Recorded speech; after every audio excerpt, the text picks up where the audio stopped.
Hi guys! Welcome to this Discovery Channel. For today's video guys, pupunta tayo sa isang mixology. Actually guys, nakikurious talaga ako kung ano ba ang trabaho ng isang mixologist.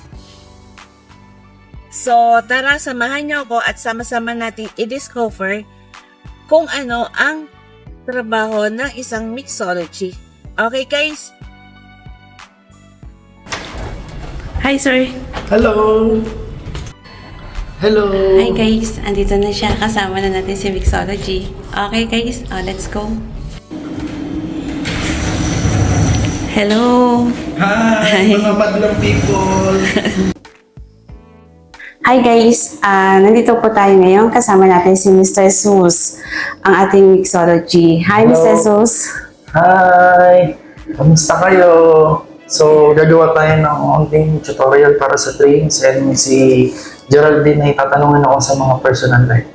So, let's see. Okay.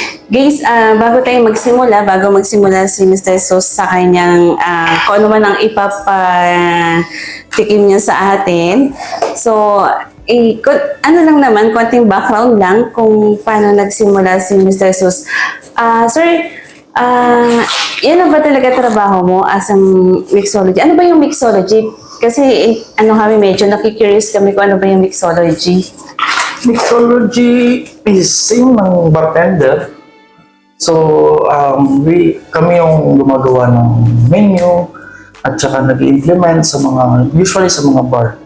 Pero in my case is manufacturer ako mismo ng syrup, nagkatrabaho. So, ang role ko is maggawa ng recipe using our product and then give it to our customer. Okay. So, ano yan, sir?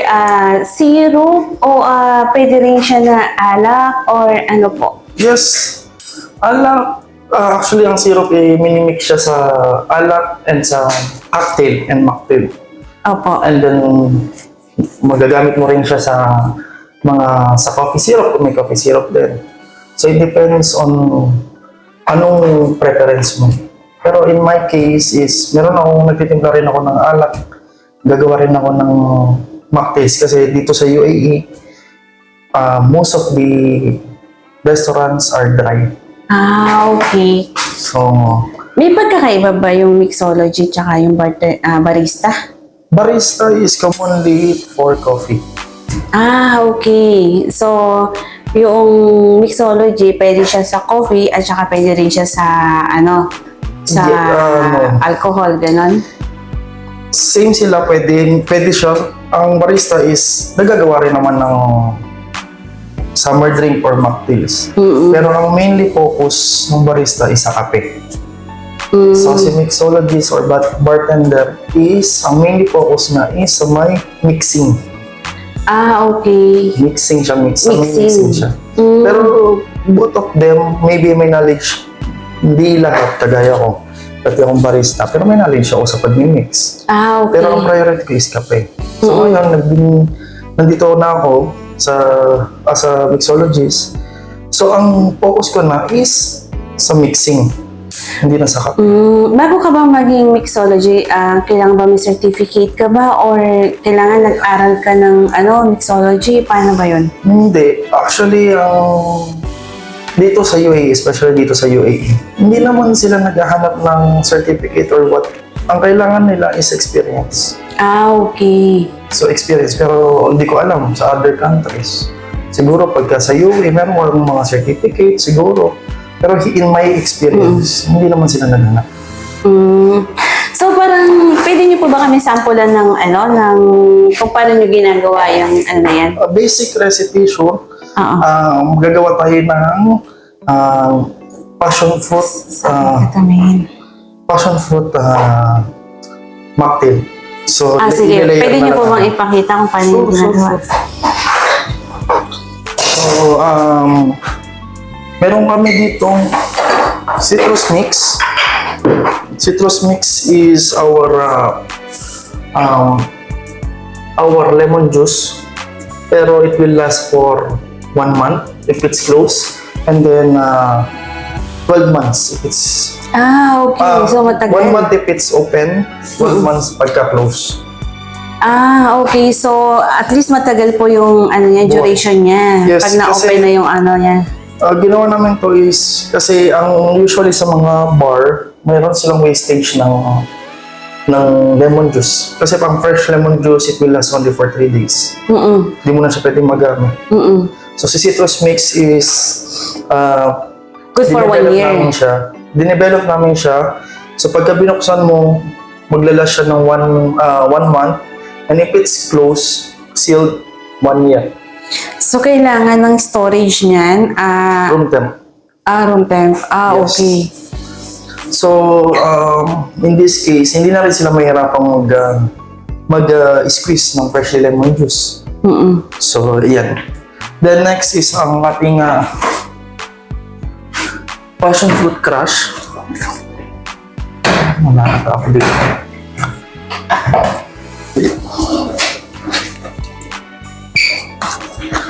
Passion fruit crush. So, may seeds siya mismo. Okay. So, ayan yung isa sa mga unique product namin. Meron siyang real seeds. So, in this case, hindi mo na kailangan gumamit ng fresh passion fruit. So, what you need is... Ano po ba to? Pure to o meron siyang halong artificial? Wala. Our company is part of sustainability. And we are using all natural product. Okay. So, we are not using artificial color or artificial taste. Okay. So, we extract it from sa prutas mismo. May tanong ko lang po, sir. Saan po ba galing tong ano na to? Itong Osterbird? Saan po yung origin niyan? Actually, our origin is from Denmark. Then, meron kaming factory sa Vietnam, Egypt, Denmark also, and Vietnam. Okay. But itong produkto na to is manufactured by Vietnam. So, meron kaming different territories. Far East Asia is na-handle ng aming Vietnam team. And then, meron kami sa Malaysia na hinahandle yung Southeast Asia country. Pero ako, ang hawak ko is GCC countries. Kasama yung Maldives, Seychelles, at saka Iraq. Okay. So ngayon, sir, igagawa po ba kayo ng sample kung paano Yes. kung paano talaga yung trabaho, exactly trabaho ng mixology? Yes, sure. Okay So, po. ang 3 common ingredients ng mojito is lime, mint, and flavored fresh fruits. Okay. Kung kunyari strawberry mojito. Oo. So, strawberry, lime, and mint. Okay. Top up ng soda water. So, yun yung 3 major ingredients. So, in our case, since meron kaming citrus mix, gagamit ako ng citrus mix namin. Passion fruit stands para sa fresh fruit. Okay. And wild mint. Meron kaming wild mint or mint. Mint or mint. So, ito yung lemon wedge. Ito yung fresh mint. Ito yung passion fruit. Okay. So wala tayong gagamiting fresh? Wala. Okay. So, kasi meron kaming produkto. Pero as I mentioned, the classic one, the traditional way of making mojito should be fresh mint, fresh lime, and fresh fruits.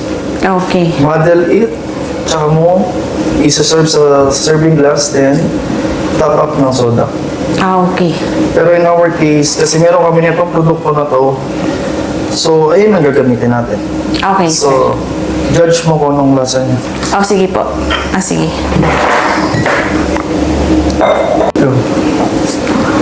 So, gagawa tayo ngayon ng passion fruit mojito. Okay. Using ng produkto namin. So, sa passion fruit mojito, kailangan mo ng... Actually, ang traditional way nito is imamadal mo dapat. Okay. Ilalagay mo si mint, ilalagay mo si lemon wedge, ilalagay mo si prutas, tsaka may model sa glass, serving glass. Dapat to is tall glass. Okay. Tall glass na since ito yung meron ako ngayon, ito yung gagamitin ko.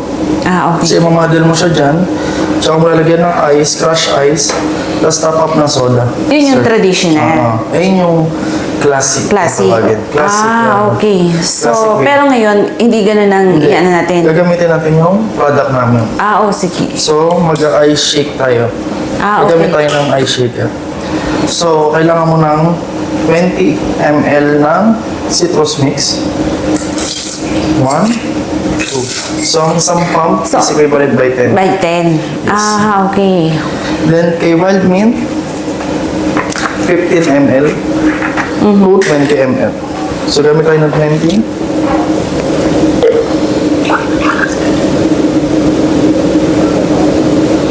Ang isang ganun, 20. Ito, ang size nito is 30 ml and 60.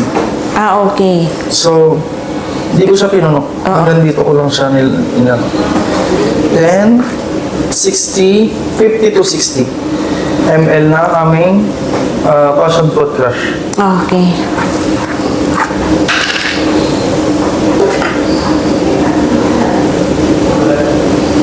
So, 60.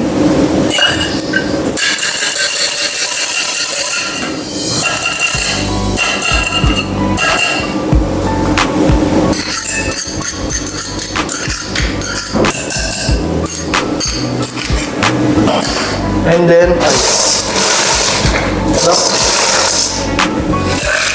So again, ito po ay nasa sa aking recipe kung paano ko gumawa ng mojito. Kasi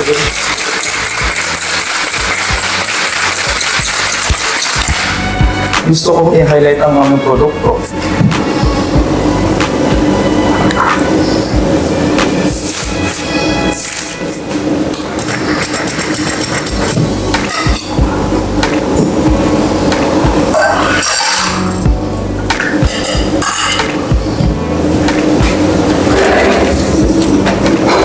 Then, soda water. So hindi siya minimix yung soda water. Hindi. Sasabog yan.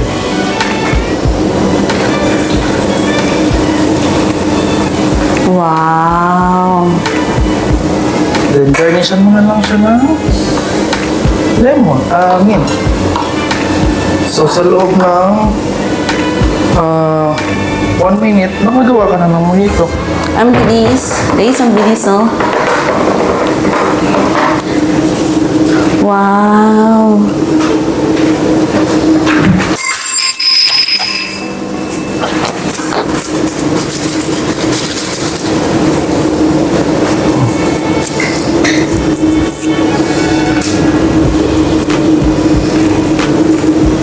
Guys, so, ang galing.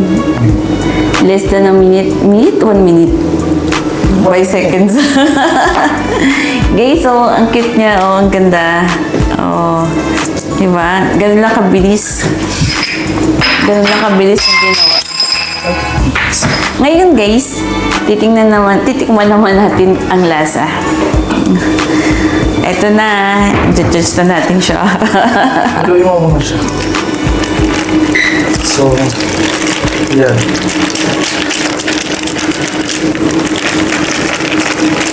Ang ganda ng seeds niya.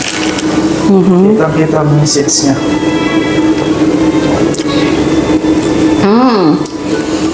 Panalo. Ang sarap, guys. Grabe, ang sarap. Panalo. Simple as that. Okay?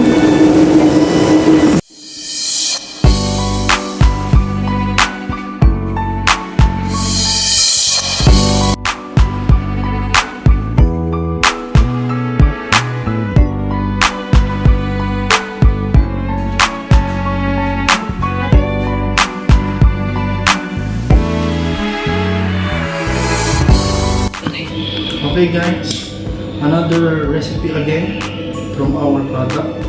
So gagawa ko ng green apple lychee with bubbles. Okay?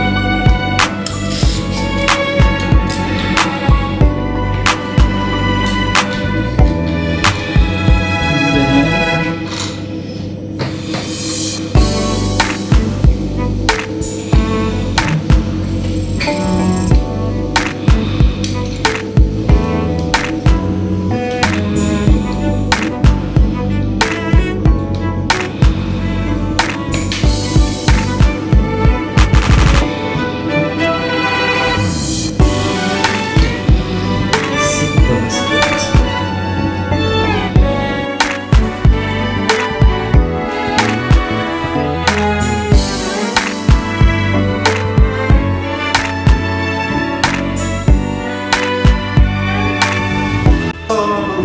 is para sa inyo, sa previous, gagawa ko ng isang fancy drink na merong aming one of unique product, Boba Balls. So, ito yung aming strawberry Boba Balls. Hindi ito yung typical tapioca. So, pagka kinagat mo siya, sasabog siya sa, yung juice sasabog sa bunganga mo, sa bibig mo. So, isa siya sa unique product natin. Isushow ko sa inyo kung paano siya gawin. Okay? So, itong drinks na to is a combination ng watermelon and peach flavor. So, ito yung isang recipe na ibibigay ko sa chicken kasi meron kaming meeting sa kanila. So, sa recipe na to, kailangan natin ng 20 ml or 2 pumps. Then, 1 pump ng 20 ml ng watermelon at 10 ml ng peach or 1 pump. Then, citrus mix para mabalanse yung or ilabas niya pa yung lasa ng flavor nyo. 10 ml lang. Then, top up ng Sprite. Up.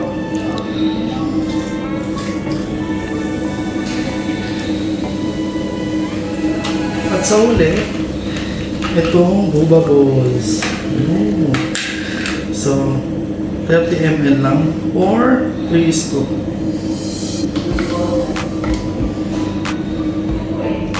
Yan. Okay.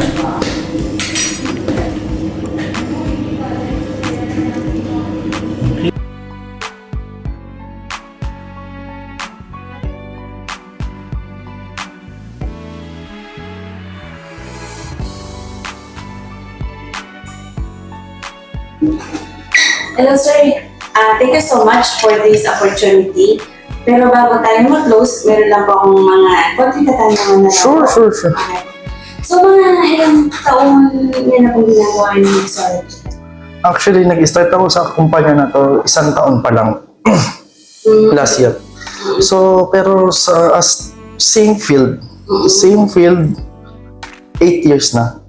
Tagal na rin po, no? Yes. Tagal na rin pala, no? Sa 8 years na yun, sir, ano na po yung mga na-achieve mo? Kung okay lang po sa inyo, nasabihin niyo po. Nabago po ba yung buhay niyo? Oo naman, malaki yung pinagbago. So marami akong napuntahang bansa. Then pangalawa, meron na akong sariling lupa. Wow! Tapos may sasakyan na rin ako. Wow. So ayun yung mga achievement. Dito na po yan sa UAE, no? Sa Dubai. Bago nag-start po kayo ng mixology. Okay. Sir, paano niyo po tutulungan yung mga negosyante natin, yung mga coffee shop, yung mga restaurant, yung mga ganun? Sa tingin niyo, meron po yung may sasuggest? Oo naman. May tutulong ko sa kanila is kung sila ay naghahanap ng panibagong recipe ng kanilang beverage section, willing naman kaming tumulong sa kanila. Ayun yung market support namin. Kagaya ng mga big chain, Cinnabon, Chiking. So, ang ginagawa namin is, ginagawa namin sila ng recipe. Kagaya ngayon, itong mga recipe na to is para sa Chiking. So, ayun yung isang market support namin in return para gamitin yung product namin. Okay. So, aside from that, may product po kayo ibibigay sa kanila. Makakatulong din po kayo sa paggawa ng Yes, develop ng menu nila. Lahat. Then, nagpo-provide din kami ng bar tools and also Okay. yun yung mga bagay na marketing support namin. So sa mga mga negosyante, sa mga coffee shop, restaurant na kung gusto niyo ng mga bagong menu, ito po available po ang ating mixologist, Mr. Jesus. Okay? Sure. So, sir, thank you so much po. Have a nice day po. Thank you so you. much. Okay, sir.